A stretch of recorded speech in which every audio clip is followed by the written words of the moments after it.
दूध जास्त पाजल्यानं बाळाला कुपोषण होण्याची शक्यता असते. बाळ हेल्दी राहिलं पाहिजे याच्यासाठी पालकांनी कुठले कुठले नाही का आहारात चेंजेस किंवा काय गोष्टींना जास्त लक्ष दिलं पाहिजे? अंगावरचं दूध 6 महिन्यापर्यंत पूर्ण पाजायचं. 6 महिन्यानंतर आईनं अंगावरचं दूध थोडंसं कमी करून 6 महिन्याच्या नंतर साधारण 1 वर्षापर्यंत अंगावरचं दूध आणि वरचा आहार असं मिक्स द्यायला पाहिजे. 1 वर्षानंतर अंगावरचं दूध कंप्लीट बंद करायचं दिवसाच्या वेळी आणि रात्री 9 वाजल्यापासून तर सकाळी 7-8 वाजेपर्यंत एवढ्या काळातच आईनं अंगावर पाजायचं आणि दिवसभरात पूर्णतः वरच्या आहारावर घ्यायचं. अशी ट्युनिंग बाळाची 6 महिन्यापासून 12 महिन्यापर्यंत करायची आणि बाळ व्यवस्थित ट्यून झालं की ते वरच्या आहारावर पूर्णतः घेता येईल.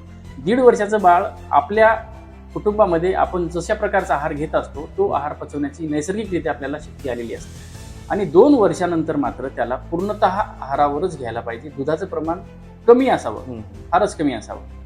दूध जास्त पाजल्यानं बाळाला कुपोषण होण्याची शक्यता असते. 6 महिन्याच्या वर 6 महिन्याच्या वर किंवा 1 वर्षाच्या वर 2 वर्षाच्या वर आणखी दूधच पाजतोय आपण. अंगावर दूध पाजणं ही प्रक्रिया साधारण 2 वर्षानंतर कंप्लीट बंद करायला पाहिजे.